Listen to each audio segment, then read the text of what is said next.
اللہ کو کوئی بندہ نا مجبور نہیں کر سکتا کہ ہم نے نبی پاک کو لا کے کھڑا کر دیا ہے تو اللہ مجبور نہیں ہو گیا. یہ سمجھ لے, اللہ مجبور ہے. ایک مجبور ہوتا ہے, ایک پیار ہوتا ہے. ان دونوں چیزوں میں اللہ کو اپنے رسول سے پیار ہے. نبی پاک فرماتے ہیں میں دعا کرنے گیا, اے اللہ میری امت پہ قحط نہ آئے. اللہ نے فرمایا حبیب نہیں آئے گا. اے اللہ میری امت کے چہرے نہ بدلیں, گناہ کرے تو مسخ نہ ہو, حبیب نہیں بدلیں گے. حضور فرماتے ہیں میں نے ہاتھ اٹھایا کہ اللہ یہ آپس میں لڑے نہ. توجہ کرنا جملوں پہ, اے اللہ یہ آپس میں لڑے نہ. اللہ یہ بھی کہہ سکتا تھا حبیب یہ نہیں قبول کرنی دعا. اللہ بے نیاز ہے نا, چاہے قبول کرے اور چاہے, توجہ کرو غور کرو بات پہ, اللہ چاہے تو قبول کرے چاہے تو, اے اللہ میری امت لڑے نا. تو یہ نہیں فرمایا حبیب قبول نہیں کرتا, کہ محبوب یہ دعا مجھ سے مانگ ہی نہ. اے حبیب تو دعا مانگ, تو مانگے میں قبول نہ کروں, یہ ہو نہیں سکتا. اس طرح کر یہ دعا مجھ سے. نبی پاک نے منافقین کے لیے دعا کرنی چاہیے کہ اے اللہ, اے مولا تو مہربانی فرما, اے اللہ کرم فرما, منافقین کو بھی بخش دے. تو میرے رسول پاک علیہ السلام فرماتے ہیں رب کریم نے مجھے منع کیا, اے محبوب یہ والی دعا, یہ دعا ہی نہ مانگ. یہ دعا اللہ کو کوئی مجبور کر سکتا, لیکن اگر اللہ پیار کرے تو. قرآن مجید کے 13ویں پارے میں تو رب فرماتا لوگوں نے نفس کی خواہش کو خدا بنا لیا. نفس کی خواہش کو خدا بنا لیا, اس کے پیچھے بھاگتے ہیں. اپنی خواہشات تھوڑی تھوڑی کم کریں زندگی میں, تھوڑی کم کریں. پرانے کپڑوں پہ بھی ایک سیزن نکال کے دیکھیں. ایک وقت کا کھانا جو اپنا آپ کا من بڑا چاہ رہا ہے نا, تو ایک وقت کا کھانا صرف اللہ کی رضا کے لیے کسی غریب کو دے کے دے. میں ایسے سینکڑوں اور ہزاروں لوگوں کو جانتا ہوں جن سے میں پوچھوں نا گھی کس بھاؤ ہے تو انہیں کوئی نہیں پتا. میں نے 2-4 نہیں کہے, میں نے سینکڑوں اور ہزاروں کہے. میں جانتا ہوں ان کو نہیں پتا چنے کی دال کا ریٹ کیا ہے, نہیں پتا. اور میں ایسے بھی سینکڑوں اور لاکھوں کو جانتا ہوں کہ جس کی بیوی رات کو خامند کو کہتی ہے کہ جو سویرے گھی لائے تھے وہ ختم ہو گیا, سویرے بچوں نے اسکول جانا ہے تو پراٹھے پکانے کے لیے گھی کوئی نہیں. تو درمیان والا بیٹا تو خشک روٹی بھی نہیں کھاتا. دیکھو نا, ہم سیاست کی بات کر رہے ہیں, فلانے کا فیصلہ ٹھیک ہے کہ نہیں, اور ایک ہمارے محلے میں وہ گھر بھی ہے جو سویرے یہ ڈسکس کر رہے ہیں کہ بچوں کے لیے گھی نہیں ہے, انہوں نے اسکول. یہ سارے تبصرے, یہ ساری باتیں, یہ لمبے چوڑے, یہ تو پیٹ بھر کے روٹی کھانے کے مسئلے ہیں. اگر بھوک شدید لگی ہو تو پھر بات یاد نہیں رہتے. نفسیانی خواہشات کا حال یہ ہے کہ جو نیا موبائل کا نیا ماڈل آتا ہے وہ مارکیٹ میں شارٹ ہو جاتا ہے. ہم غریب لوگ, نیا ماڈل جو آتا ہے نا موبائل کا, وہ ہمارے ہاں مارکیٹوں میں ملتا نیا, یعنی پرانا ملے گا آپ کو, استعمال شدہ نیا. یہ وہ غریب ملک ہے جس کے اندر تھر میں لوگوں کو پانی نہیں مل رہا. اور میرے نفس کی خواہش یہ ہے کہ کہیں مجھ سے پہلے, میں نے اپنے کانوں سے سنی ہے بیویاں کپڑے خریدتی کپڑے کی دکانوں پہ, کہنے چھاڑ ہے ڈیزائن بڑے لوگ کا پا لیا ہے, وہ دے جو بھی کسی نے, جو میرج ہال زیادہ مہنگا بنتا ہے نا اس میں رش زیادہ ہے. سستے میرج ہالوں کے اندر رش ہے, جائیں جا کے تجزیہ کر لیں. میں آپ کو نتیجہ نکال کے دے رہا ہوں. وہ بھائی کدھر ہے وہ غریبی, کدھر ہیں وہ غریب لوگ؟ وہ تو پتہ نہیں بیچارے کہاں سو گئے, کونوں میں لگ گئے, وہ تو سانس بھی نہیں لیتے.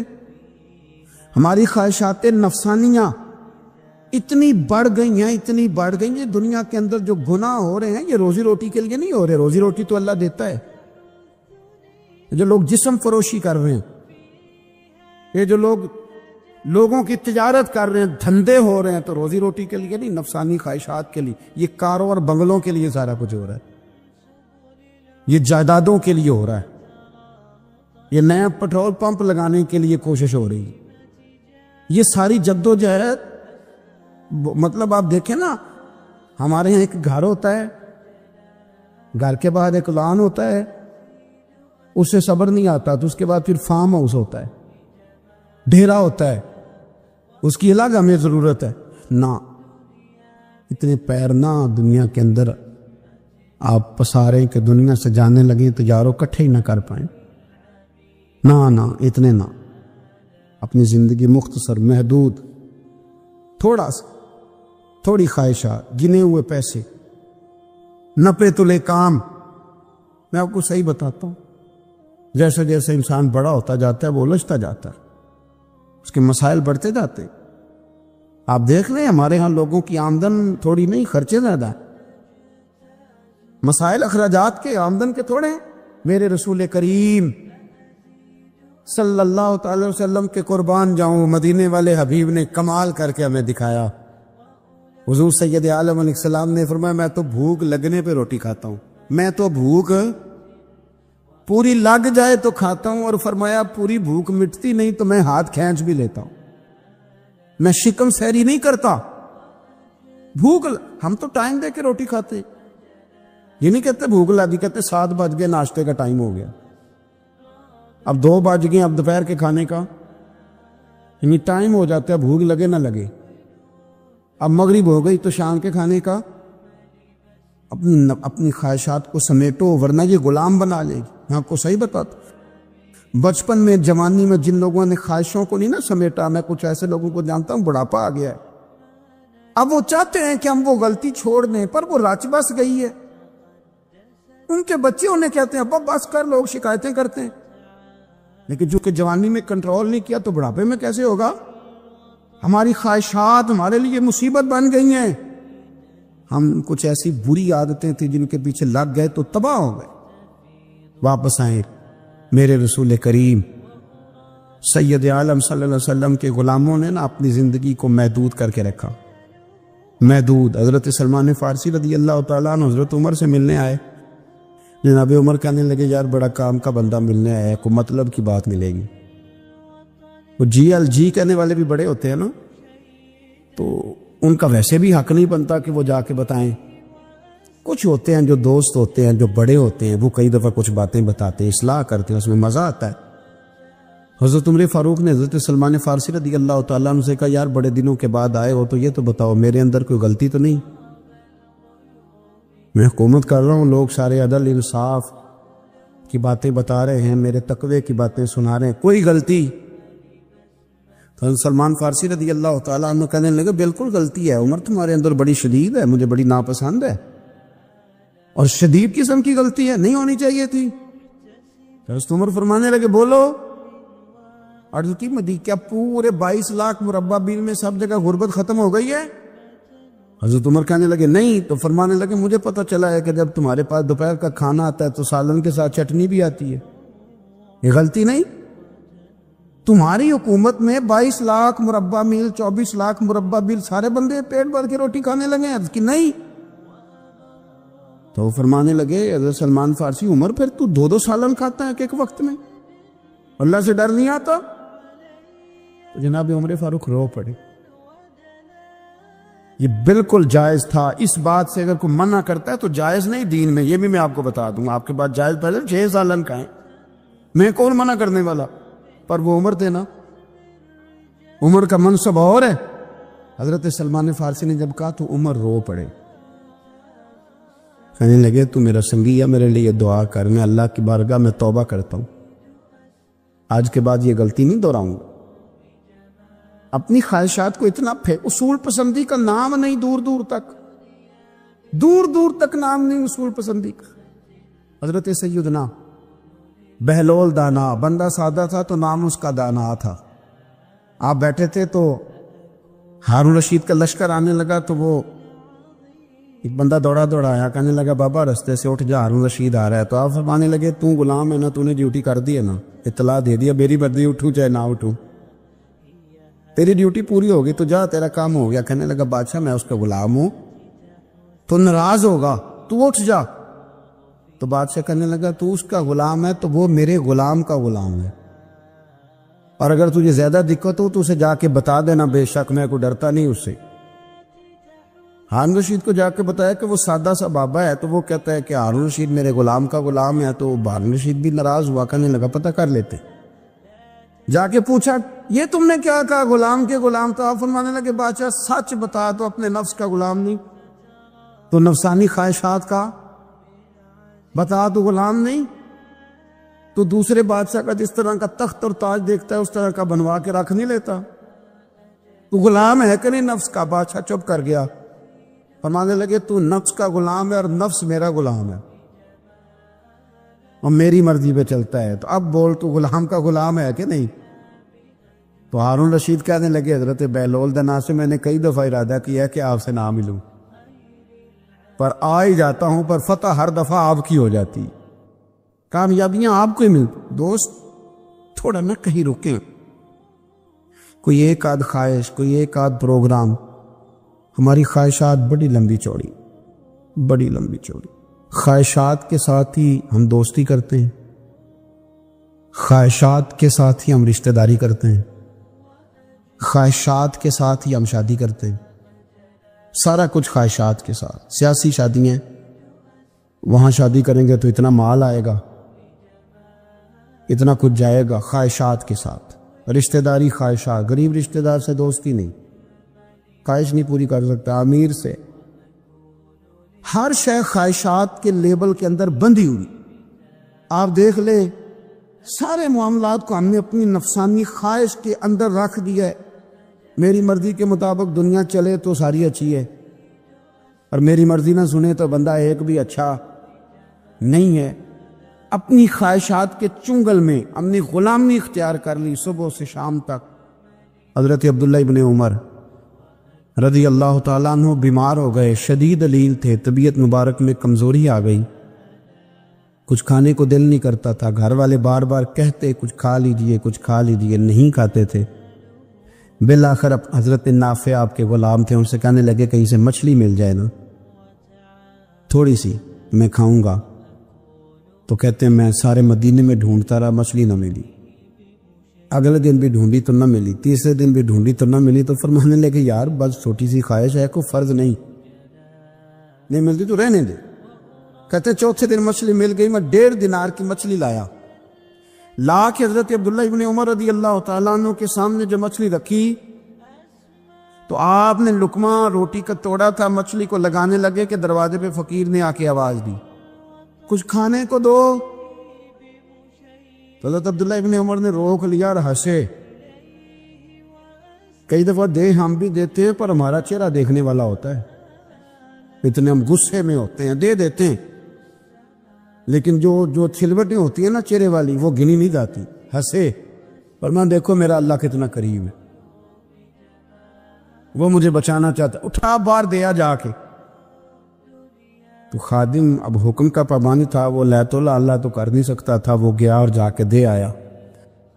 فقیر جب سارے محلے سے آٹا اکٹھا کر لیتے ہیں تو پھر ایک جگہ جا کے بیچتے بھی ہیں۔ یہ دے آیا، وہ 2 گلیاں آگے گزرا تو میں پیچھے دوڑا گیا، میں نے کہا سچ بتا کھانی ہے کہ بیچنی ہے؟ وہ کہنے لگا جو بھی سبب لگ جائے کر جاؤں گا، آپ نے دے جو دی ہے۔ تو کہتا ہے میں نے اسے کہا کہ یہ 1.5 دینار کی میں نے خریدی تھی، اگر تو 2 دینار کی مجھے بیچ دے تو آج کل مچھلی مدینے میں مل نہیں رہی، تو میں اپنے آقا کو دے دوں گا، وہ یہی کھائیں گے، بیمار ہے۔ تو کہنے لگا جی بسم اللہ، مجھے کیا اعتراض ہے، 2 دینار مل رہے ہیں، 1.5 کی مچھلی، اور 1.5 کی بھی کسی نے نہیں خریدنی تھی، اب تو پک گئی۔ فرماتے میں نے 2 دینار اس کو تھمائے، وہ مچھلی اس سے خریدی اور خرید کر کے میں لا کے حضرت عبداللہ ابن عمر کے سامنے دوبارہ رکھی۔ تو فرمایا یہ کیسے آ گئی؟ میں نے کہا حضور 1.5 کی خریدی تھی اور پھر فقیر کو دے دی، اب اسی سے میں 2 دینار کی خرید کے لایا ہوں، آپ قبول فرمائیں۔ تو فرمانے لگے تم نے اچھا نہیں کیا، اب اس طرح کرو 2 دینار بھی اسے دے اور مچھلی بھی واپس دے آؤ۔ عرض کی حضور کیوں؟ فرمایا تم نے قرآن نہیں پڑھا؟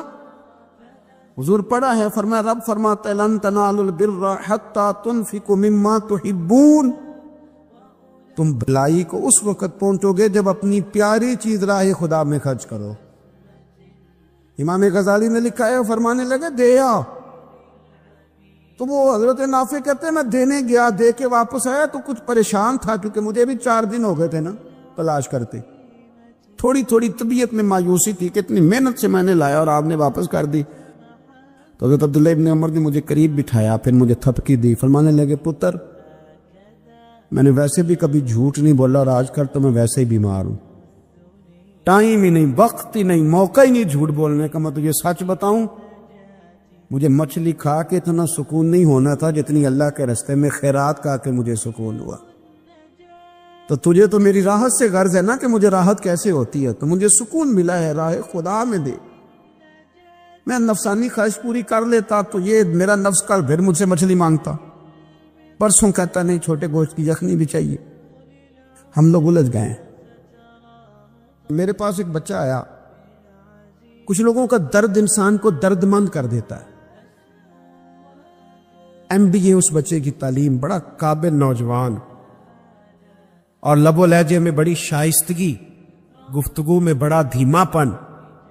لگتا ہے کہ تعلیم نے اثر دکھایا ہے، لفظوں کے گورکھ دندے میں نہیں رہا، اس نے کچھ سیکھا بھی ہے کتابوں سے. اس نے ایک مسئلہ پوچھا، کہنے لگا اگر کوئی والد ساری جائیداد اپنی بیوی کے نام کرا دے تو اولاد کے لیے کیا حکم ہے اس میں؟ تو میں نے کہا کہ وہ اللہ کو جواب دے گا، اولاد سختی تو نہیں کر سکتی، لیکن اس کو چاہیے نہ تھا ایسا کرتا، اس لیے کہ نبی پاک علیہ السلام نے فرمایا فَاتَّقُوا اللَّهَ فَاعْدِلُوا أَوْلَادَكُمْ، اللہ سے ڈرو، اپنی اولاد میں انصاف کرو. تو میں نے اس کو کہا کہ یہ آپ نے کس طرح کا مسئلہ پوچھا ہے؟ کوئی شخص اپنی ساری جائیداد کسی کی بیوی کے نام کرا دے. تو میں نے کہا کہ جو اس کی بیوی ہوگی وہ آپ کی اماں بھی تو ہوگی نا. شائستہ نوجوان تھا، اچھا تھا، وہ میری بات کا غصہ کر گیا. کہنے لگا آپ سے تو امید نہیں تھی کہ آپ پوچھیں گے، آپ نے بھی پوچھ لیا. تو مجھے احساس ہوا کہ یار نہیں پوچھنا چاہیے تھا. میں نے کہا یار آپ تو بڑے ناراض ہو گئے، میں اگر آپ کو ایسی بات ہے تو معذرت کرتا ہوں. تو وہ شخص رونے لگ گیا. جب اس نے بات سنائی تو اس بیچارے کا وجود کہاں پر تھا. کہنے لگا ابا نے پچھلی عمر میں شادی کر لی.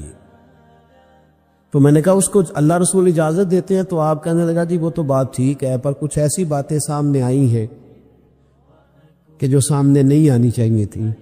حضرت جی میں جوان ہوں، میں 10-12 لوگوں میں اٹھتا بیٹھتا ہوں، میرے والد کی بات کھلی ہے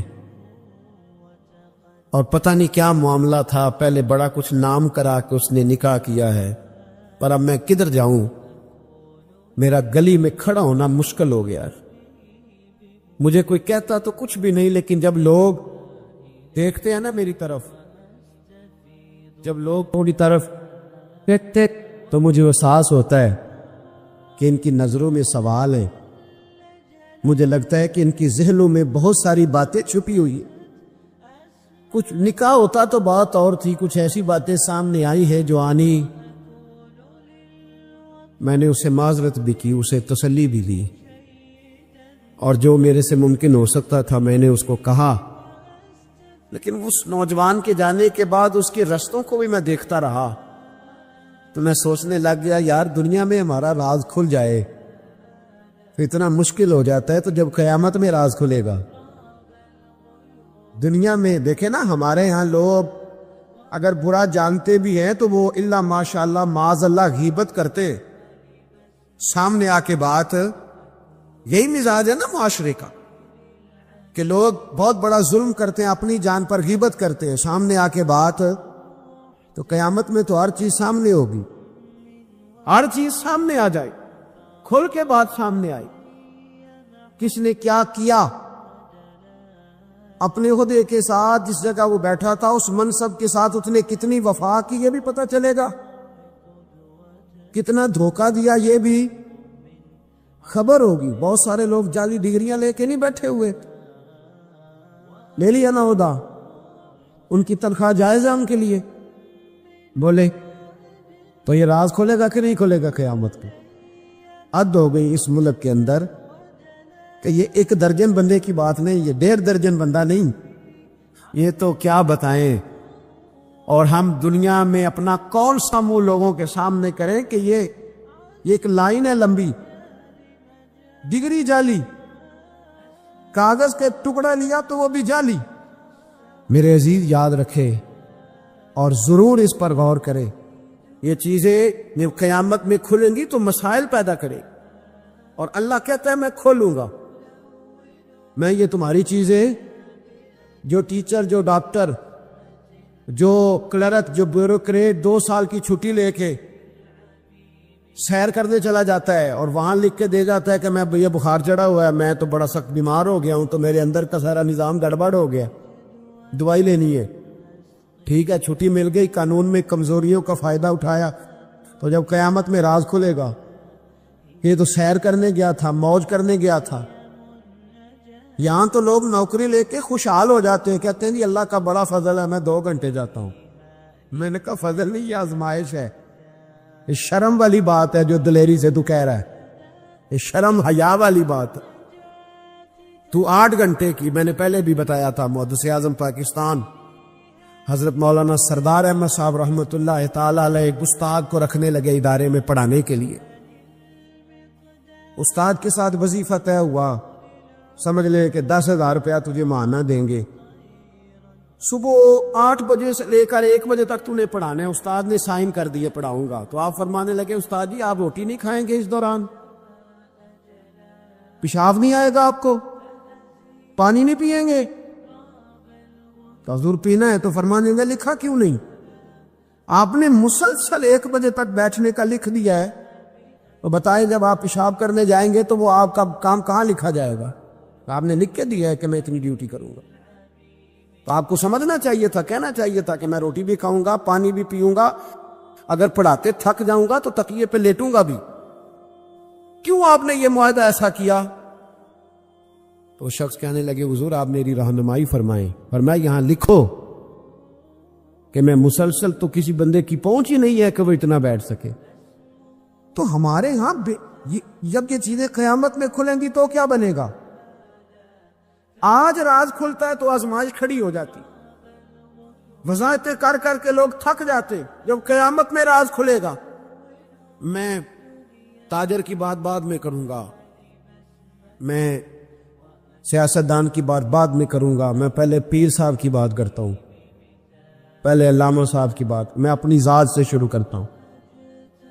ایک شخص پیر بن کے بیٹھ گیا، علامہ صاحب درویش مصلح بن کے بیٹھ گیا، لوگوں نے اپنی عقیدتوں کی جبین اس کے سامنے جھکائی، لوگ کئی راتیں اس کے سامنے ہاتھ باندھ کے کھڑے رہے، اس کے لیے لوگوں نے محبت کے سارے تقاضے پورے کیے، اپنی جیب کاٹ کے اس کی خانقاہ کو چلایا، اپنی جائز کمائی اس کے ہاتھ پہ رکھ کے لوگوں نے ایک ادارہ چلانے کے لیے اسے کہا، لوگوں نے اس کی گاڑی کو چوما۔ میں لاہور میں تھا چند دن پہلے، تو گٹر کے اندر گاڑی کا ٹائر چلا گیا، تو میں نے بچے سے کہا کہ کوئی ایسی چیز منگائی جائے، کوئی لکڑی ایسی ہو جائے جو پیچھے رکھی جائے تو گاڑی کو پیچھے موڑیں گے۔ آپ یقین کریں 5-6 لوگ دوڑے آئے، انہوں نے کہا ہم اٹھاتے ہیں، آپ گاڑی پیچھے کریں۔ تو میں نے کہا کپڑے بھر دے، کہنے لگے حضرت صاحب چھوڑیں، کپڑے بدل بھی جائیں گے، ہمیں اللہ نے موقع دیا۔ تو ان لوگوں کے منہ تک وہ پانی جا رہا تھا، لیکن وہ گاڑی اٹھا رہے تھے، تو ہم لوگوں نے حساب نہیں دینا ان عقیدتوں کا، ان محبتوں کا جواب نہیں دینا۔ اتنی عقیدت کو شخص کرے کہ وہ گندا پانی منہ تک لے جانا پسند کرے، یہ شخص نیک ہے تو میں نے اس کی نوکری کرنی ہے۔ تو اگر وہ شخص جھوٹا ہو، اگر وہ شخص بنا ہوا ہو، اگر وہ اپنا قد اونچا کرنے کے لیے مذہب کا نام استعمال کر رہا ہو، مذہب اس کا مشن نہ ہو، بلکہ مذہب پیسے کمانے کے لیے اس نے اختیار کیا ہو، دولت کٹھی کرنے کے لیے، تو آج تو چلو ٹھیک ہے، لوگ بیچارے عقیدتوں اور محبتوں کا خراج دیتے رہیں گے، لیکن وہ حصل ما فی الصدور، جب قیامت میں پردہ کھلے گا، وہ قیامت میں پردہ کھلے گا۔ میں نے کہا تھا کچھ جمعے پہلے، پھر بات دہراتا ہوں، ایک درویش شخص ہیں، وہ کہتے ہیں میں زندگی میں کبھی نہیں کام پا، پر ایک طوائف مجھ پہ راشا طاری کر گئی۔ طوائف کہتے ہیں میں نے جبہ کبہ پہنا تھا، طوائف میرے پاس سے گزر رہی تھی، تو میں نے اس کو کہا کہ بچے باز آ جا، اللہ اللہ کیا کر، چھوڑ دے۔ تو اس نے نقاب آگے کر لیا، کہنے لگی بابا میں تو آپ کی بات پر عمل کروں گی، پر ایک جملہ کہنے کی اجازت ہے؟ تو میں نے کہا بیٹی کہہ لو۔ تو کہنے لگی بابا میں تو جو نظر آ رہی ہوں نا وہی ہوں، جو نظر آتی ہے وہی کہلاتی ہوں، تو بتا تو جو کہلاتا ہے وہ جو نظر آتا ہے وہی کہلاتا ہے کہ کچھ اور بھی ہے؟ تو کہلاتا کچھ ہے اور بنا ہوا ہے کچھ اور، تو بھی دیکھ کے تو وہی ہے جو تو کہلاتا ہے۔ کیا حساب نہیں دینا لوگوں نے؟ باہر نہیں آئیں گی یہ ساری چیزیں؟ اتنا بڑا دھوکہ، اور کوئی چیز نہیں ملی استعمال کرنے کو۔ جب الیکشن آیا تو اسلام زندہ باد، جب الیکشن آیا تو اسلام زندہ باد، اور اس کے نام پہ ووٹ اور اس کے نام پہ سارا کچھ۔ اور جب تھوڑا سا اللہ تعالیٰ خیر فرمائے حالات بدل گئے، 2-3 سیٹیں مل گئیں، تو پھر کسی بھی حکومت کے پاس جا کے 2 وزارتیں لے لی۔ میرے پاس بھی لوگ آتے رہتے ہیں، ہماری قوم کو سب کو سیاستدان بنا دیا گیا ہے۔ اس طرح سیاستدان کا کوئی پتہ نہیں نا کس پارٹی کا ہے۔ اس طرح عوام کا بھی اب یہ سارا نفاق ان لوگوں نے برپا کیا ہے، یہ ان لوگوں نے لوگوں میں بات اچھالی ہے۔ لوگ بھی اس کو بھی کہہ دیتے ہیں تیرے ساتھ ہیں، اس کو بھی کہہ دیتے ہیں۔ کیا کریں ان کے شر سے بچنے کے لیے ایسا کر، ورنہ شر پھیلاتے ہیں۔ ایک صاحب میرے پاس آ گئے۔ اب جب آپ کے پاس کوئی شخص آتا ہے تو آپ دروازہ تھوڑی بند کر سکتے ہیں، آ گئے ملنے کے لیے۔ انہوں نے آ کے نہ موبائل نکالا، کہنے لگے 100 سے زیادہ تقریریں ہیں آپ کی تقریر سنے بغیر میں سوتا نہیں۔ آئے سیاسی مقصد کے لیے، میں آپ کی تقریر سنتا ہوں۔ میں نے کہا اللہ آپ کو جزائے خیر دے، مجھے تو پوری دنیا سے لوگ کہتے ہیں تقریر سنتا ہوں، چلے مہربانی ہے، مجھے تب فائدہ جب کوئی تقریر سن کے اثر بھی کرے، تو چلے خیر آپ کہہ رہے ہیں تو اچھی بات ہے۔ انہوں نے اس پر اور تھوڑا زور دینا شروع کیا۔ تو کئی دفعہ نا تکلیف ہوتی ہے کہ یار آپ کیا سمجھتے ہیں سامنے والا پاگل ہے، بیوقوف ہے، اور جو ساتھ لے کے آنے والے ہوتے ہیں وہ بھی خیال نہیں کرتے ہم کیا کہہ رہے ہیں۔ آپ پاگل سمجھ رہے ہیں سامنے والے کو کہ آپ جھوٹی تعریف کریں گے سامنے والا مان جائے گا؟ ڈرنا چاہیے اللہ تعالیٰ سے۔ یہ بڑی تقریر، یہ آپ وہ جو آپ نے ایک موقع پہ کہا تھا، میں نے اسے کہا، میں نے کہا صاحب آپ نے 10 دفعہ کہا ہے تو میں نے سن لیا ہے، لیکن مجھے 1% بھی خوشی نہیں کہ آپ مجھے سنتے۔ یہ کام آپ الیکشن کے بعد آ کے میرے ساتھ کرتے تو مجھے بڑی خوشی ہوتی، مجھے تسلی ہوتی کہ آپ واقعی مجھے سنتے۔ یہ کیا بات ہوئی؟ پتہ نہیں اب آپ کس کس کو جا کے یہ کہیں گے، کس کس کے ساتھ آپ یہ زاویہ نگاہ لگائیں گے جو تجھے دیکھ کے پھر کسی اور کو بھی دیکھے، جو تجھے دیکھ کے پھر کسی اور کو بھی دیکھے۔ تماشائی ہے وہ، طالب دیدار نہیں۔ تو میں نے کہا آپ تماشائی بن کے نہ آئے، مہربانی فرمائیں، جائیں کہیں اور جا کے۔ کیا سمجھا لوگوں نے؟ جس طرح کا آپ موڈ آئے گا جس کے ساتھ آپ جائیں گے۔ اب تو اتنا ماحول عجیب ہو گیا، پہلے کو کسی بزرگ سے ملتا تھا نا، کسی کو نیک سمجھ کے تو کہتا تھا حضرت میرے لیے دعا کرنا، اب کو ملتا ہے تو کہتا ہے حضرت یہ اوراں دیکھا جی تہاڈی سیلفی لینی ہے۔ یہ کون سا دین؟ آپ مذہب کے نام پہ بھی وہی ملمہ سازی، وہی بناوٹ۔ تو جب راز کھلے گا، حُصِّلَ مَا فِی الصُّدُورِ، جب سینوں کی چیزیں باہر آئیں، میں کہتا ہوں آج راز کھل جائے، مشکل ہو جاتا ہے، لوگ وضاحتیں دیتے پھرتے۔ جب قیامت میں راز کھلیں گے، سب سے پہلے دیندار شخص کو دیکھنا چاہیے۔ میرے نبی پاک علیہ السلام نے فرمایا سب سے پہلے جہنم میں ریاکار عالم دین کو ڈالا جائے گا، عالم کو سب سے پہلے دوزخ میں ڈالا جائے گا، اس لیے کہ اس نے اپنا قد اونچا کرنے کے لیے دین کو ٹیشو پیپر بنایا۔ یہ تو بات ہو گئی دینداروں کی۔ ایک سیاستدان نے نعرہ لگایا، اس نے کہا روٹی دوں گا، کپڑا دوں گا، مکان دوں گا۔ ایک بعد میں پھر آ گیا، اس نے کہا تحفظ دوں گا۔ ایک تیسرا آ گیا، اس نے کہا میں فلاں کر دوں گا۔ آتے رہے لوگ، بیچارے مجبور ہیں، پریشان ہیں۔ ہمارے ملک میں پی ایچ ڈی کرنے کے بعد لوگوں نے چائے کے ڈھابے بنائے ہوئے، لوگ آزمائش کا شکار ہیں۔ کدھر جائیں؟ سیاستدان کے پیچھے لگ گئے، لوگوں نے نعرے بھی لگائے، لوگوں نے اپنی جیب سے پوسٹر بھی اس کے بنوا کے چسپاں کیے، ساری اس کے پیچھے لوگ لگ گئے۔ اب ہمیں تو نہیں نہ پتا تھا کہ وہ تو غریبوں کے جذبات سے کھیل کر اپنا قد اونچا کرنے جا رہا ہے، وہ تو ہوس اقتدار کا پجاری ہے، وہ تو صرف کرسی کے لیے لوگوں کے جذبات سے کھیل رہا تھا۔ اس نے تو اتنے زبردست نعرے اس لیے سکھائے تھے کہ لوگ میرے پیچھے لگ جائیں. کسی کی مجبوری کا نام لے کے اسے پیچھے لگا کے پھر وہ اپنے ذاتی مفادات لینا چاہتا تھا. اللہ فرماتے ہیں دنیا میں تو دھوکہ دے لے گا پر وَحُصِّلَ مَا فِي الصُّدُورِ، میں راز کھول دوں گا. ایک حدیث سنانے لگا جو آپ نے رٹ کے یاد کرنی ہے. کر لیں گے انشاءاللہ؟ بولیے سارے کہیے انشاءاللہ.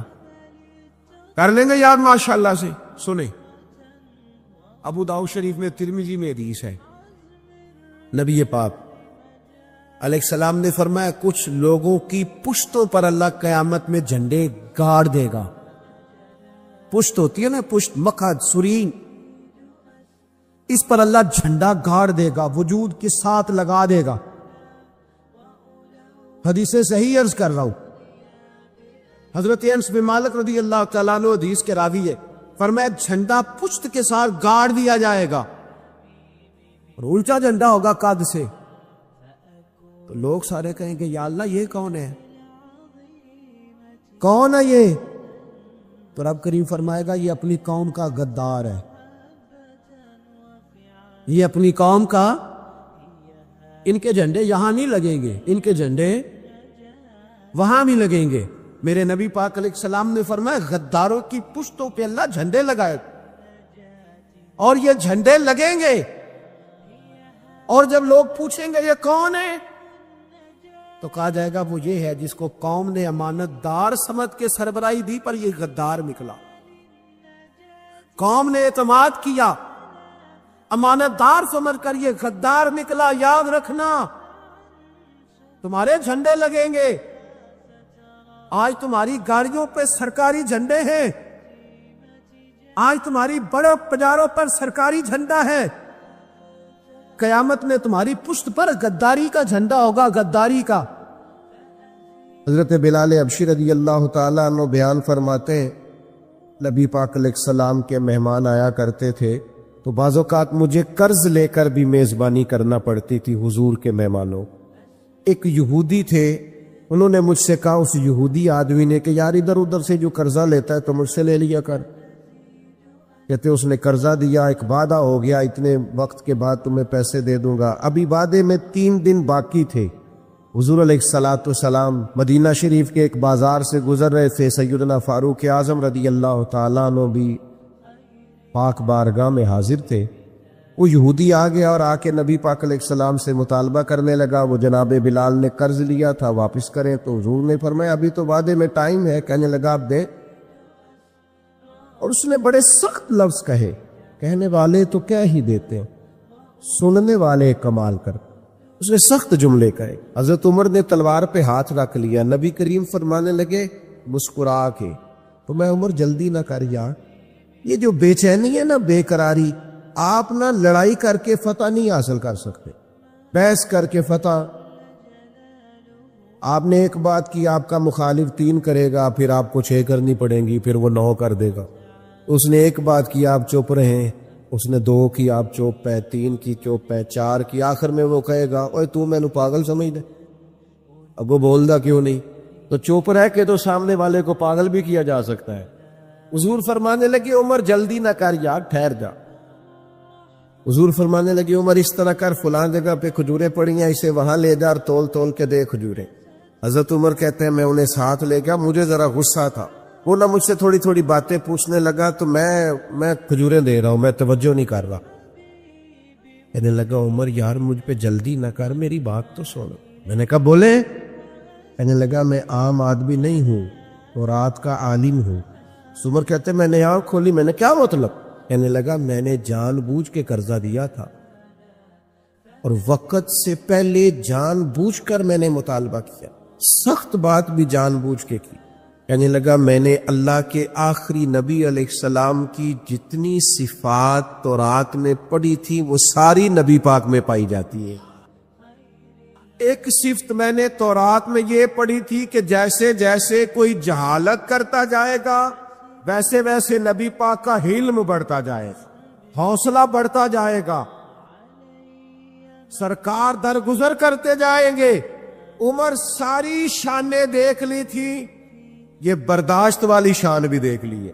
حضرت عمر سے وہ کہنے لگے اب اس طرح کریں مجھے ساتھ لے جائیں، نبی پاک سے معافی بھی لے کے دے دے اور حضور کا کلمہ بھی پڑھوا دے۔ جن لوگوں کے دل نرم ہوتے ہیں، جن کو ترس زیادہ آتا ہے، مخلوق کے حق میں جن کے مزاج میں نرمی ہوتی ہے، جو دوسروں کے لیے رحمت کی اور کرم کے جذبات رکھتے ہیں، وہ لوگ بھی اللہ کو بڑے پسند ہیں۔ نبی پاک سید عالم صلی اللہ تعالی علیہ وسلم نے 2 جملوں میں بات ختم کر دی، 2 جملوں میں فرمایا تم زمین والوں پہ رحم کرو، اللہ تم پہ رحم فرمائے گا۔ لیکن اگر تمہارے دل کے اندر جذبات رحمت کے نہیں ہوں گے، ایسا کہ معاشرے میں دیکھا جا رہا ہے، کوئی نہ کوئی درندگی کی خبر روز پڑھنے کو مل جاتی ہے، اتنا سخت بھی کوئی انسان ہوتا ہے کہ وہ دوسرے کو قتل ہی کر ڈالے، مار ہی ڈالے وہ کسی کو، کس طرح سے اس کا ہاتھ کانپتا نہیں، دل لرزتا نہیں، آنکھیں اس کی پریشان نہیں، بندہ ہی مار دیا اس نے۔ اور کتنا وہ سخت ہو گیا ہے جس نے دوسروں کے بچوں کے گلوں میں زہر اتار دیا، یہاں تک کہ دوائی تک نقلی بیچنی شروع کر دی، یہاں تک کہ لوگوں نے ملاوٹ کر کے لوگوں کے گھر اجاڑنے شروع کر دیے۔ اتنی بھی سختی ہوتی ہے، کیا کبھی کسی کے گھر کی روشنی چھین کر بھی اپنے گھر میں اجالا ہو سکتا ہے؟ لیکن لوگ سخت گیر سے سخت گیر ہوتے چلے جا رہے ہیں۔ یاد رکھیں، جب انسان کے دل میں نرمی کے جذبات ہوتے ہیں تو پھر اللہ بھی اس کے اوپر رحمت فرماتا ہے۔ حضرت اقرا بن حابس رضی اللہ تعالیٰ عنہ سے ابھی ہے، وہ فرماتے ہیں کہ میں نبی پاک صلی اللہ علیہ وسلم کی خدمت عالی مرتبت میں حاضر ہوا تو حضور بچوں کے ساتھ بیار کر رہے تھے۔ بڑا مصروف وقت ہے نبی پاک صلی اللہ علیہ وسلم، بڑی مصروفیت ہے، صبح سے شام تک، شام سے صبح تک۔ ایک لمحہ بھی محبوب پاک کے پاس ایسا نہیں جس میں حضور علیہ السلام کچھ دیر کے لیے آرام کریں، لیکن ان لمحات میں سے بھی وقت نکال کر حضور بچوں سے پیار کرتے۔ ہمارے ہاں تو یہ فیشن بنتا جا رہا ہے نا اب کہ بھئی یہ تو مزاج کے خلاف ہے کہ میں دفتر میں تھا، میں خانقاہ میں تھا اور بچہ پاس آ گیا تو بہت بڑی مصیبت بن جائے گی۔ حضرت اقرا بن حابس رضی اللہ تعالیٰ عنہ کہتے ہیں نبی پاک علیہ السلام بچوں سے محبت کر رہے تھے، میں پاس بیٹھا تھا تو میرے دل میں عجیب سے خیالات آ رہے تھے، میں نے کہہ ہی دیا یا رسول اللہ صلی اللہ علیہ وسلم میرے بھی بچے ہیں، پر میں نے تو کبھی ان کے ساتھ یہ رویہ نہیں کیا، میرے بھی بچے ہیں، میں نے کبھی انہیں اتنا وقت نہیں دیا ان کے پاس، کبھی اس طرح میں نہیں بیٹھا۔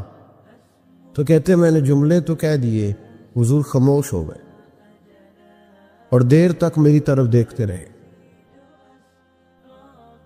اور پھر میرے محبوب نے 2 مختصر جملے کہے اور میرے ذہن کی ساری سوچوں کو ہی بدل دیا۔ نبی پاک علیہ السلام نے فرمایا بھائی تو بچوں سے پیار نہیں کرتا؟ یا رسول اللہ اس طرح میں وقت نہیں دیتا۔ تو نبی پاک نے فرمایا اگر اللہ نے تیرے دل سے رحمت کھینچ لی ہے تو بتا پھر میں کیا کروں؟ پھر تیرے دل میں رحمت ہی نہیں، تجھے پیار ہی نہیں آتا، تجھے ترس ہی نہیں آتا، تو کسی کے حق میں نرم ہوتا ہی نہیں۔ رویوں کی سختی، انسانوں کی بھیڑ میں انسان ملنا مشکل ہو گیا۔ وہ جو پیار کی بولی بولے، وہ جو کسی کے دکھ کو اپنا دکھ جانے، اور وہ جو بے لوث کسی کے کام آنا پسند کرے، وہ لوگ ڈھونڈنے سے ملتے ہیں۔ بھائی جب تو رحمت کرے گا تو عرش کا مالک تیرے حق میں رحمت کے فیصلے فرمائے گا۔ اور مومن کی شان قرآن پاک نے یہ بیان کی کہ اشداء علی الکفار، وہ کافر پہ سخت ہوتا ہے، رحماء بینہم، آپس میں تو بڑے رحیم ہوتے ہیں مومن، ان کے دلوں میں رحمت ہوتی ہے۔ بخاری شریف میں نبی پاک علیہ الصلوۃ والسلام نے ارشاد فرمایا، سرکار فرماتے ہیں کہ ایک بندے نے نیک تھا لیکن اس نے ایک بلی کو باندھ دیا، پانی نہیں پلایا، کھانا نہیں دیا، بلی مر گئی، فرمایا اس کے باوجود نیکیوں کے اللہ نے اسے جہنم میں ڈال دیا۔ ایک فاحشہ عورت ہے، توجہ ہے میری بات پر؟ ادھر دیکھیے گا ذرا، ایک بہت گناہ کرنے والی بیوی ہے، وہ گزر رہی ہے، کتے کا چھوٹا سا بچہ پیاسا ہے۔ مدینے والے محبوب علیہ السلام، میں کہتا ہوں اس کی اتنی خوش قسمتی تھوڑی ہے کہ میرے نبی نے اس کا ذکر کر دیا ہے، اس سے بھی بڑی کوئی خوش قسمتی ہوگی۔ محبوب پاک علیہ السلام ارشاد فرماتے ہیں کہ وہ عورت گزر رہی تھی تو کنویں کے کنارے سخت گرمی کے موسم میں کتے کا بچہ پیاسا۔ لوگ یہاں بلا وجہ الجھ جاتے ہیں، کہتے ہیں ساری زندگی انسان گناہ کرے اور کتے کے بچے کو پانی پلائے تو بخشا جائے۔ او بھائی، مطلب یہ نہیں کہ وہ کتے کا بچہ تھا، مطلب یہ تھا کہ اس کے دل میں اللہ نے، اس کے سینے میں اللہ نے رحمت والا دل پیدا فرمایا تھا۔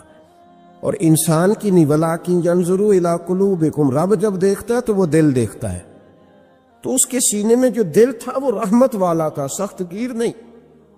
کتے کا بچہ پیاسا، کنویں کے کنارے، گرمی بڑی سخت، گزر نہیں جاتے لوگ، اپنا بچہ اسی کے آگے، اور جس کو دکان پہ رکھا ہے اس کو کہا پیسے نہیں لینے، پکڑ سائیکل، لا سودا، جلدی جا، دھوپ ہے تو پھر کیا ہوا، تو نے میرے سے 8,500 پورا نہیں لینا۔ اپنا بچہ چھپا کے رکھا ہے، گزر رہی ہے، بچہ دیکھ لیا، کتے کا بچہ پیاسا۔ لکڑی کے جوتے اس خاتون نے پہنے تھے، اس نے اپنے دوپٹے کو پھاڑ کے 2 حصوں میں کیا، اور پھر اس نے وہ اپنا جوتا لکڑی کا کنویں کے اندر لٹکایا، اور پانی نکال کے تو یوں کر کے جب وہ بچے کے منہ میں اڈیل رہی تھی تو عرش کا مالک راضی ہو رہا تھا، اس کو پیدا کرنے والا رب راضی ہو رہا تھا۔ اور میرے حبیب فرماتے ہیں چند قطرے اس بی پی نے اس کے منہ میں پانی کے کیا اڈیلے، خدا کی رحمت کو جوش آیا، اور میں فرشتوں اس کے غلام والی لسٹ ساری پھاڑ دو، میں نے اسے جنت دینے کا فیصلہ فرما لیا ہے۔ عزیزو یاد رکھیں، محمود غزنوی رحمت اللہ تعالی علیہ سے کسی نے کہا تھا کہ آپ شروع سے ہی رئیس اعظم ہیں، فرمانے لگے نہیں، میرے والد اللہ کی مخلوق پہ رحمت کرتے تھے تو اللہ نے انہیں بادشاہی عطا فرما دی۔ محمود غزنوی خود کہتے ہیں کہ وہ لوگوں پہ میرے والد رحم کرتے تھے تو رب نے مخلوق پر رحم کرنے کی برکت سے انہیں بادشاہی عطا فرما دی۔ محمود غزنوی کے والد جو تھے سبکتگین ان کا نام تھا، تو شکار کے بڑے شوقین تھے، شکار کرنے کے لیے جنگل میں جایا کرتے تھے، کچھ بیچا کرتے تھے، کچھ کھا لیا کرتے تھے۔ کہتے ایک دن میں صبح گیا، شام تک میں نے شکار ڈھونڈا پر مجھے کوئی چیز نہ ملی، عصر کا وقت ہو گیا تو میں نے ایک ہرنی کا بچہ میرے ہاتھ آیا، وہ میں نے فٹافٹ اس کو اپنے اٹھا کے گھوڑے کے آگے رکھا اور میں نے سر پٹ گھوڑا دوڑا دیا، بچہ بڑا پیارا تھا، اس کو لے کے میں تیزی سے جنگل سے نکلا کہ کہیں شام نہ ہو جائے۔ کہتے ہیں بہت تیزی کے ساتھ جنگل سے باہر آیا، تیز بھگاتے بھگاتے پلٹ کر میں نے دیکھا ہی نہیں۔ جب سارا جنگل گزر گیا، آبادی آئی، ذرا سستانے کے لیے میں رکا، میں نے پلٹ کے دیکھا تو وہ ہرنی جس کا میں بچہ اٹھا کے لایا تھا وہ بھی میرے پیچھے پیچھے بھاگی آ رہے۔ کہتے میں نے پلٹ کر اس کی طرف دیکھا تو اس جانور کی آنکھوں میں عجیب سی میرے حق میں عجیب سی گزارش تھی، گویا ماں منت کر رہی تھی کہ میرا بیٹا واپس کر دے۔ کہتے میرا یہی کاروبار تھا، جانور لانا، کچھ بیچنا، کچھ کھانا، شکار کرنا، یہی میرا کاروبار تھا، یہی میرا شغل تھا، یہی میرا شوق تھا، اور صبح سے شام تک ایک بچہ میرے قابو آیا۔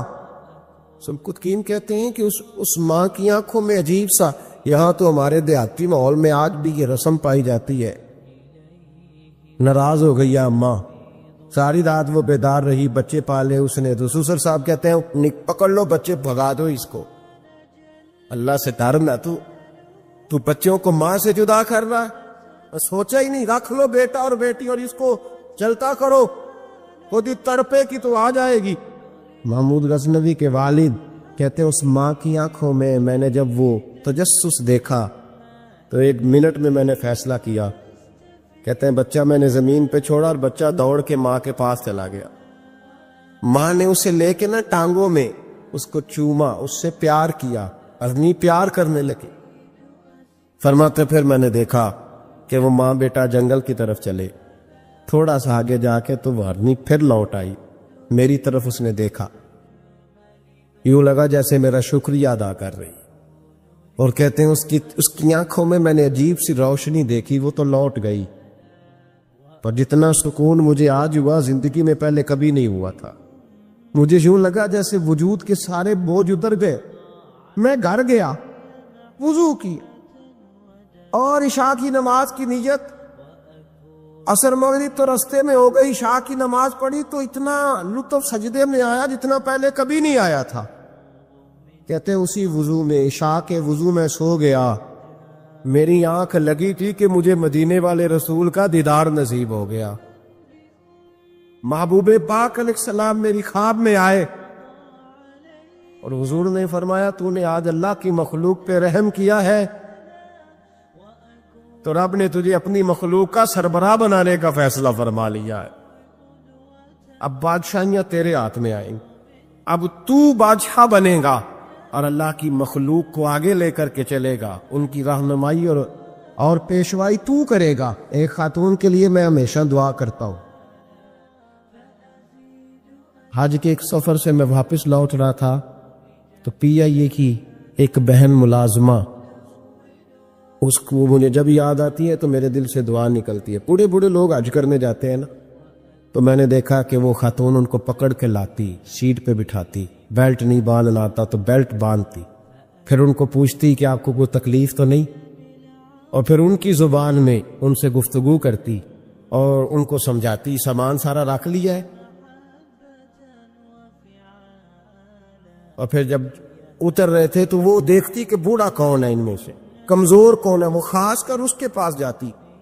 میری طبیعت ابھی کی بات ہے, میں جا رہا تھا تو ایک سامنے میرے شخص, تھوڑی دیر پہلے میں راہ والی کی طرف جا رہا تھا تو ایک ساتھی میرے سامنے موٹر سائیکل سے گزر رہا ہے. تو سڑک پہ جتنے لوگ کھڑے تھے انہیں سب کے پاس بریک لگائی, بھائی جانا ہے تو آ جاؤ بیٹھ جاؤ. آگے جا کے آؤ بھائی کہاں جانا ہے, ایک آدمی کو بٹھایا تو آگے چھوڑا. اب وہ کر گیا جو اس نے کرنا تھا, ہو گئی بات, لیکن خطبہ جمعہ میں اس کا ذکر ہو رہا ہے, یہاں اس کا ذکر ہو رہا ہے. تو بات تو مختصر سی ہے نا, بات تو چھوٹی سی ہے تو تیرے 2 جملے ہے تو چھوٹی سی تیری بات کہ تو کہ بابا جی آؤ میں آپ کو سڑک کراس کرا دیتا ہوں, بیٹھ جائے میرے ساتھ, کہاں جانا ہے. اتنی لمبی بات نہیں بھائی, لیکن شرط یہ ہے کہ تیری طبیعت میں نرمی ہو, شرط یہ ہے کہ تجھے اللہ کی مخلوق سے پیار ہو, تو ان پہ ترس کھائے, تو ان کے لیے توجہ کے جذبات رکھے, تو تھوڑا سا ان کے ساتھ رویہ اپنا ٹھیک کرے.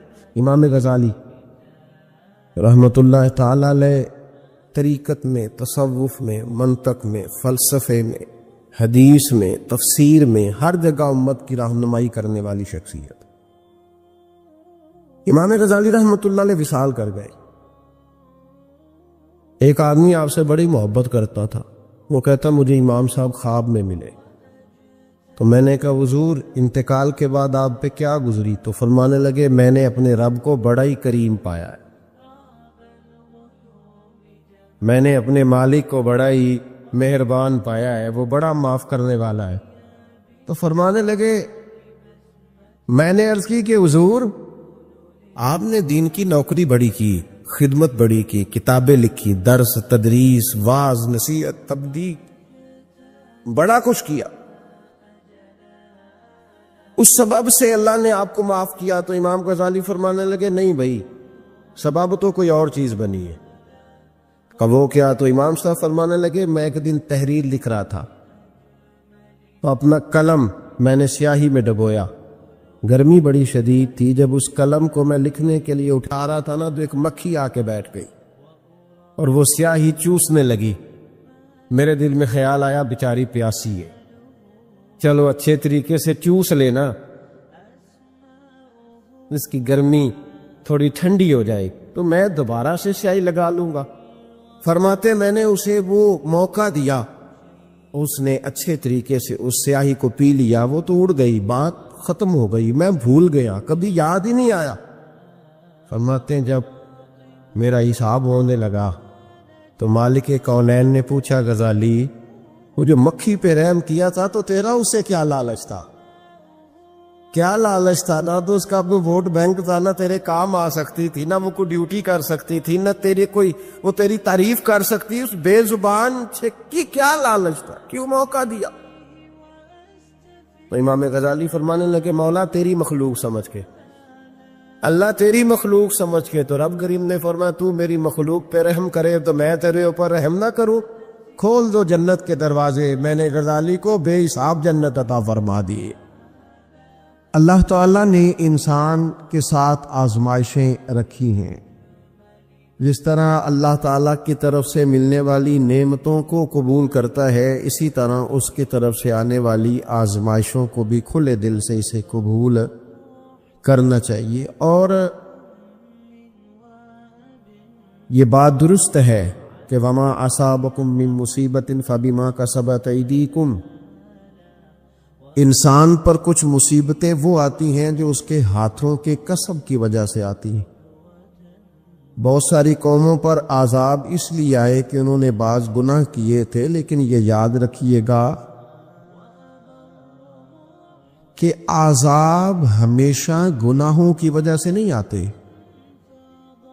تکلیفیں ہمیشہ گناہوں کی وجہ سے نہیں آتی۔ انسان دکھوں میں، مشکلات میں صرف اپنی غلطیوں کی وجہ سے نہیں الجھتا، بلکہ نبی پاک علیہ الصلاۃ والسلام نے فرمایا ہے اللہ تعالیٰ کسی بندے کو کوئی درجہ دینا چاہتا ہے، اس کے اعمال اس طرح کے نہیں ہوتے کہ اسے درجہ دیا جائے، اللہ اسے کسی مشکل میں ڈال کے اس کے درجے کو بلند فرما دیتا ہے۔ بلندی درجات کے لیے، قرب الہی کے لیے، اللہ تبارک و تعالیٰ کی بارگاہ کی معرفت کے لیے بھی مصائب آتے ہیں۔ آپ دیکھیے نا، نبی پاک صلی اللہ تعالی علیہ وسلم نے فرمایا سب سے زیادہ تکلیفیں انبیاء پہ آتی ہیں، اور فرمایا میں اللہ کا محبوب ہوں، انبیاء کا سردار ہوں، میرے اوپر سب سے زیادہ تکلیفیں آئی ہیں، آزمائشیں آ جاتی ہے، اور رب فرماتا ہے وَلَنَبْلُوَنَّكُمْ بِشَيْءٍ مِّنَ الْخَوْفِ وَالْجُوعِ، ہم ضرور تمہیں آزمائیں گے کچھ خوف کے ساتھ، کچھ بھوک کے ساتھ، وَنَقْصٍ مِّنَ الْأَمْوَالِ وَالْأَنفُسِ وَالثَّمَرَاتِ، ضرور تمہیں آزمائیں گے پھلوں کی اور جانوں کی کمی کے ساتھ۔ اگر تم اس میں ثابت قدم رہے، شکوے نہ کیے، اپنے رب کی رضا پہ تم راضی رہے، تو وبشر الصابرین، اے محبوب پھر جو میری رضا پہ صبر کریں انہیں میری جنت کی خوشخبری بھی عطا فرما دے۔ ہم تمہیں ضرور آزمائیں گے، خوف بھی، بھوک بھی، مالوں اور جانوں کی کمی بھی۔ مومن کی یہ شان ہوتی ہے کہ وہ کسی بھی موقع پر اپنے رب سے شکوہ نہیں کرتا، کسی بھی حال میں اپنے رب کی شکایت نہیں کرتا۔ نبی کریم علیہ الصلاۃ والسلام نے فرمایا اگر اللہ تعالیٰ کسی بندے کو بیمار کرے اور پھر اس بیماری پر وہ صبر کرے اور آنے والوں سے رب کا شکوہ نہ کرے، تو فرمایا اللہ تعالیٰ نے جو گوشت اسے دیا ہوتا ہے اس سے بہتر گوشت اللہ اسے عطا کر دیتا ہے۔ اگر اللہ تعالیٰ کی حکمت غالب ہو اور تقاضا اس بیماری میں اس بندے کے انتقال کے کر جانے کا ہو، تو فرمایا پھر اللہ تعالیٰ اسے شہادت کا درجہ عطا فرما دیتا۔ آزمائشیں آ جاتی ہیں، انسان پر مصائب آ جاتے ہیں، دکھ آ جاتے ہیں، تکلیفوں کا سامنا بندے کو کرنا پڑ جاتا ہے۔ اب یہ کہ اس میں اپنے دل کو، اپنی روح کو قرار دیا جائے، اپنے آپ کو اللہ کی رضا پہ کھڑا کیا جائے اور ان حوادث کا مقابلہ کیا جائے، ان چیزوں کو دیکھا جائے اور یہ غور کیا جائے کہ میرا رب اگر اسی بات میں راضی ہے تو یقیناً اس میں اللہ کی کوئی خاص حکمت ہوگی۔ نبی پاک علیہ الصلوۃ والسلام نے ایک شخص سے پوچھا کیا دعا مانگ رہے ہو؟ تو اس نے کہا یا رسول اللہ میں اللہ کی بارگاہ میں صبر کا سوال کر رہا ہوں۔ تو حضور فرمانے لگے صبر تو مصیبت پر ہوتا ہے۔ یا رسول اللہ پھر کیا مانگو؟ آپ ان جملوں اور لفظوں کی گہرائی کو سمجھیں، صبر کے لیے تو پہلے مصیبت آئے گی پھر صبر آئے گا۔ تو یا رسول اللہ کیا مانگوں؟ فرمایا تو رب سے عافیت مانگ۔ مانا کیا ہے؟ مصیبت آئے کیوں؟ اللہ تجھے اپنی حفاظت کے حصار میں لے لے، وہ وقت ہی کیوں آئے کہ جب تیری طبیعت الجھ جائے، جب تو پریشان ہو جائے، جب تو تو اللہ سے عافیت مانگنا۔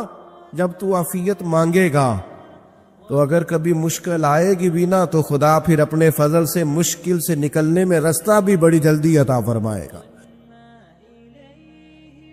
ہمارا یہ مزاج بن گیا ہے کہ ہم اپنے حق میں ایسی چیزوں کا سوال کر رہے ہوتے ہیں جو کئی دفعہ ہمیں مل جائیں تو ہمارا نقصان کرے۔ قرآن حکیم ایک جگہ پہ اللہ کریم نے فرمایا ہے کہ اگر سب لوگوں کو مال دے دوں تو بغاوت کریں، فساد ہو جائے۔ کیا مانا کہ اپنا نقصان کر بیٹھے لوگ۔ ہم اپنے مالک کی بارگاہ میں بعض ایسی چیزوں کے سوالی ہیں کہ جو ہمارے لیے ٹھیک نہیں ہے، ہمیں اس کے کرم پر چھوڑنا ہے۔ یاد رکھنا جب قومیں مادہ پرست ہو جاتی ہیں نا، جب وہ ہر چیز کو پیسے میں تولتی ہیں اور پہلے اپنا نفع دیکھتی ہیں، پھر وہ معاشرہ انسانوں کا معاشرہ نہیں رہتا، وہ تاجروں کا معاشرہ ہوتا ہے۔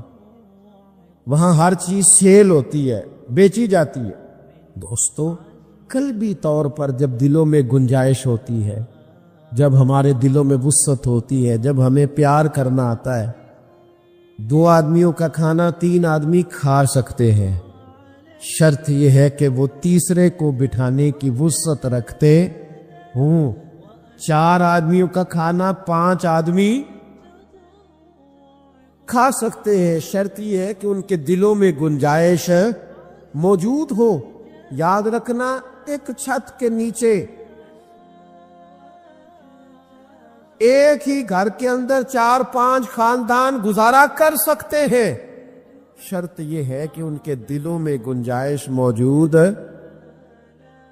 وہ، شرط یہ ہے کہ وہ قلبی کیفیات وہی رکھتے۔ لیکن ہمیں نہ کچھ مست سا کر دیا گیا ہے اپنی اپنی دنیا داری میں، کچھ محب سے ہیں، کچھ اس طرح کا ماحول بنا دیا گیا، مجھے کیا لینے دیں مجھے، مذہبی لوگ بھی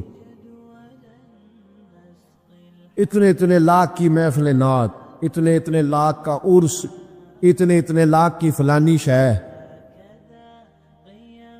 اور خدا کے بندو کچھ دیر کے لیے چھوڑ لو، کچھ دیر کے لیے مہربانی کر لو اور دیکھو تو صحیح ضرورت کس چیز کی زیادہ ہے۔ چلو کوئی تو گنجائش پیدا کرو زندگی میں، کہیں کسی ایک چیز کو روک لو۔ مستحب کا اور واجب کا فرق ہی نہیں سمجھتے۔ اقبال کہنے لگے یہ کسی شوخ نے لکھ دیا یہ جملہ محراب مسجد پر کہ یہ ناداں گر پڑے سجدے میں جب وقت قیام آیا۔ وقت تو قیام کا تھا، تم سجدوں میں ہو، اٹھنے کا ٹائم تھا، لوگوں کی مدد کرنے کا وقت تھا، اور تم ابھی بھی اپنے ختمات شریف میں الجھے ہوئے ہو۔ کل 10واں چیلم مستحب ہے، 2 آدمی بیٹھ کے ختم دلا لیں ہو جاتا ہے۔ یہ باقی کا لاکھوں روپے کا مال ان جگہوں پہ پہنچایا جائے جہاں ضرورت ہے۔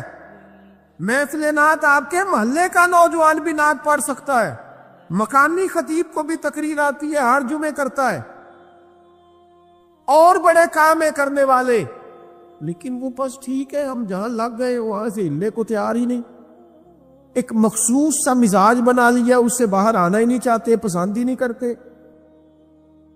تو اپنی زندگی کے اندر وسعت پیدا کرے، اپنے دل میں وسعت پیدا کرے۔ قحط حضرت عمر کے زمانے میں بھی آ گیا تھا، بڑی مشکلات کا سامنا کرنا پڑا۔ تو ان مصائب میں انسان کو تھوڑا سا پہلے تو ہمت کرنی ہے، پھر اس میں کرنے کا جو کام ہے وہ یہ ہے کہ سب سے پہلا کام تو یہ ہے کہ اپنے رب کی بارگاہ میں کھل کے دعا مانگی جائے۔ اللہ تبارک و تعالیٰ کے حضور التجائیں کی جائیں، دعائیں کی جائیں، رب کریم کو منایا جائے۔ حضرت عمر فاروق رضی اللہ تعالیٰ عنہ کے زمانے میں جب قحط آیا تھا تو حضرت عمر نبی پاک علیہ السلام کے چچا کو حضرت عباس رضی اللہ تعالیٰ عنہ کو لے کے میدان میں نکلے تھے، اور کیا خوبصورت لفظ انہوں نے ترتیب دیے تھے۔ عرض کرتے تھے مالک پہلے ہم تیری بارگاہ میں محبوب پاک کو لے کے آیا کرتے تھے، آج محبوب نے ظاہری وصال کیا ہے تو تیرے محبوب کے چچا کو لے کے آئے، تو اے اللہ تو مہربانی فرما، اپنے محبوب کے چچا کا صدقہ ہمیں بارش عطا فرما۔ تو بس حضرت عمر نے وہ دعا مانگی، حضرت عباس کو وسیلہ بنایا تو اللہ نے بارش عطا فرما دی۔ اچھا، پھر یہ دونوں چیزیں ہمیں حدیث صحیح میں ملتی ہے۔ ایک نوجوان نے، ایک شخص نے آ کے حضور کی بارگاہ میں عرض کی یا رسول اللہ بارش نہیں ہوتی، دعا کر دیں، تو نبی پاک نے ہاتھ اٹھائے دعا کے لیے، اتنے ہاتھ بلند کیے کہ بغلوں کی سفیدی نظر آنے لگی۔ وہ کہتے ابھی محبوب کے دستے مبارک پوری طرح چہرے پر پھرے نہیں تھے کہ اللہ نے بارش عطا کر دی۔ پھر پورا ہفتہ بارش ہوتی رہی تو لوگوں کو اب بارش کی کثرت کی وجہ سے بعض مسائل بننے لگے، تو وہ پھر حاضر ہوئے، عرض کی یا رسول اللہ دعا فرما دیں، اب تو کچھ مشکلات بڑھنے لگی ہے۔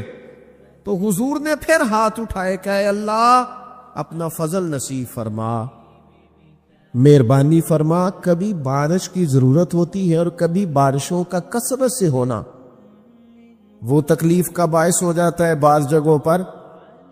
تو کہتے پھر حضور نے دعا فرمائی، ابھی چہرے پہ ہاتھ نہیں پھیرے تھے کہ مدینہ منورہ میں بارش ختم ہو گئی۔ تو سب سے پہلا اور ضروری کام ہمارا آج مزاج بن گیا ہے کہ ہم تبصرے کرتے ہیں، سیاست کرتے ہیں، اس پر بیٹھ کر اب ایک اور دور آ گیا ہے، ویڈیو بناتے ہیں، موبائل چلاتے ہیں، جو کہ بہت بڑا امتحان ہے ہمارے لیے کہ صرف 20 منٹ موبائل کو ہاتھ نہ لگائیں، بہت بڑا امتحان ہے۔ ہو سکتا ہے بہت سارے لوگ بڑی تکلیف میں آ جائیں کہ پورے 20 منٹ گزر گئے، اس پہ ویڈیو بنائیں گے، اس پہ کومنٹس کریں گے، اس پہ یہ کام ہم کرتے ہیں۔ حالانکہ اگر کوئی ایسی کرسی عرش نہ لوح قلم سی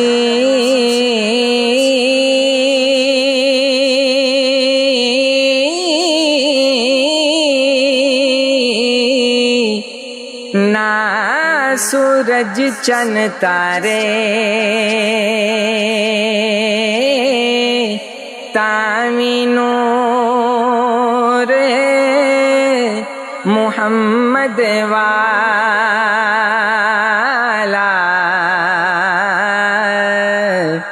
دیندا سی چمکارے تامی نور محمد والا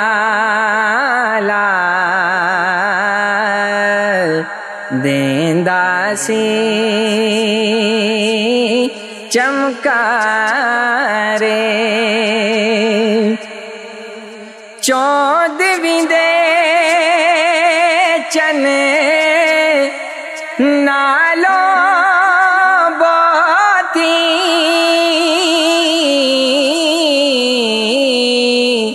چہرے نور صفائی جاں حضرت مکھ کرن برابر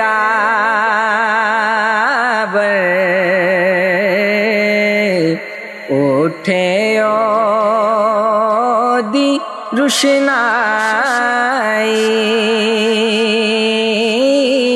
جاں حضرت مکھ کرن برابر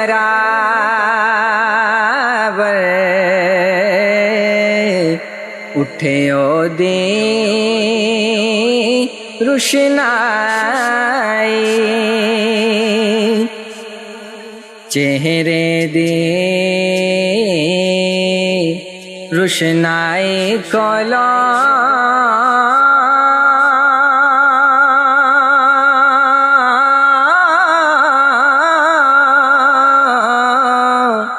اندر چانن سارا ویکھ خوشی تھی ہاسا آیا واہ واہ شاہ ہمارا ویکھ خوشی تھی ہاسا آیا واہ واہ شاہ ہمارا حضرت عائشہ نے فرمایا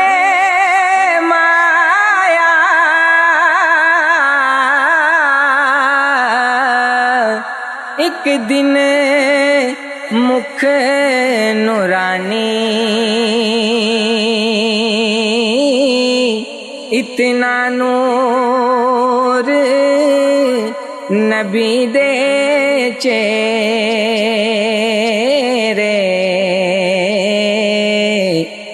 ویکھ لگی حیرانی اتنا نور نبی دے چہرے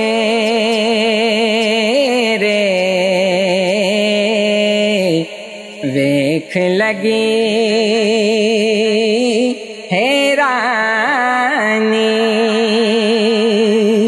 شب قدروں کی حصے آیا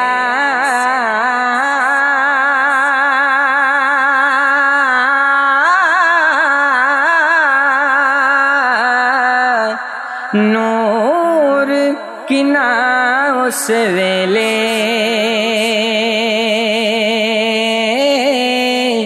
کوئی محروم نہ ہووے شاہ